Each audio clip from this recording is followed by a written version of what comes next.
Hey, welcome to Graphic Policy Television GPTV. I'm Brett. It's Wednesday, which means it's brand new comic day. The day for you to get new comics on the shelves. You can get them digitally, you can get them physically, read the comics and get them any way you want. DC's hooked us up with a whole bunch of comics for review. This is one of them. This is Man of Steel number 2, obviously the second issue of their miniseries that's kind of redefining Superman and taking him into a new direction, written by Brian Michael Bendis. Doc Shaner does some of the art, as well as Steve Rude and Jay Fabok.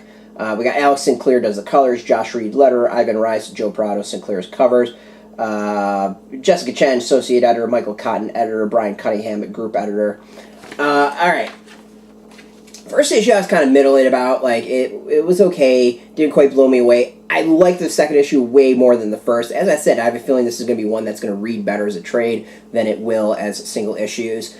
Superman's obviously dealing with stuff, Clark's dealing with something, something's up with Lois and Jonathan, we don't quite know exactly what that is. Basically, at the end of the first issue, there was a flash of light, and that's about all we got.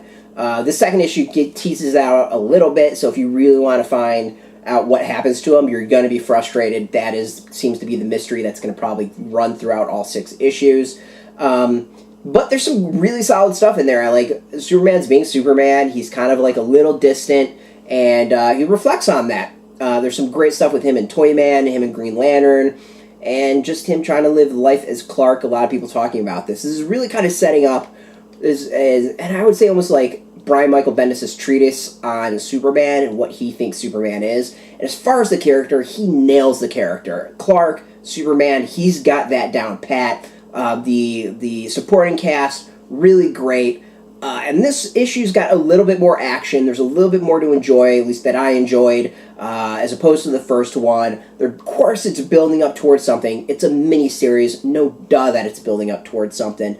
Definitely the second issue, I think, is way better than the first. I like this. The first one I was kind of like middled on, where like it was good, didn't quite excite me. The second one's starting to excite me, and I'm actually now looking forward towards the third. I feel like the first one is like the beginning of the roller coaster. The second one, we're going up the hill. Hopefully the third, we're going to be picking up some speed going down the hill, and then 4, 5, 6, we kind of hit that turn and maybe a loop in there. We'll see. It's kind of my prediction of how it's going to run as far as the flow of the story, but, you know, I've been wrong in the past. So this one I actually really, really dig. And if you watch the previous video, like when I did the review for the first one, you know I was not all that on that. Of course, he's kind of re-examining Krypton getting destroyed. Let's go something else. What else can we do? We'll do that. We'll do some art with that, probably a little bit further, and then I'm supposed to show. But overall, like, it's really good. I kind of like the direction it's going. More like the second issue more than the first. I'm glad I'm sticking with this. Can't wait for the third one because of the second issue. It's in comic shops today. Like, if you're a Superman fan, I think you're probably going to dig it. If you're new to Superman, you're probably going to dig it and really maybe enjoy it. It's not super exciting. Doesn't have like the fast pace from as far as other comic series. But this issue, I think, really starts picking things up. As I said, I feel like we're going up the hill on the roller coaster. That analogy could be totally wrong in the third video. We'll, when I do the review for the third issue, we'll see. But what can I say? I'm going to review this issue, and this issue gets a thumbs up for me. You can go get it in comic shops. If you don't know if you have a shop near you, link beneath this video. Put it in your zip code. It'll tell you if you have a shop. No shop, no problem. We've got some affiliate links. The affiliate links are exactly that. They're affiliate links, so you get a small percentage of that. But by doing that, you help support our site, so thank you so much.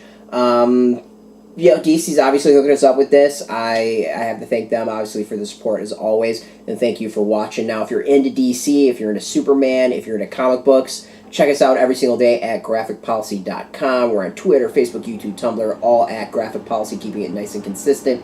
Until next time, keep reading those comics, and keep it geeky.